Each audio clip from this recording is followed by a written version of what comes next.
In this video, I'm going to show you how to check your monthly view usage in Elfsight. Let's get started.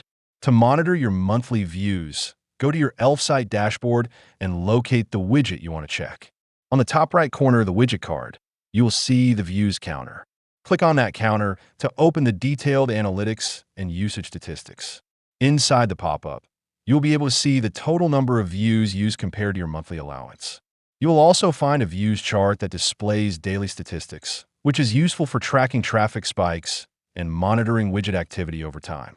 Another section shows the number of days remaining before your views reset for the next billing cycle.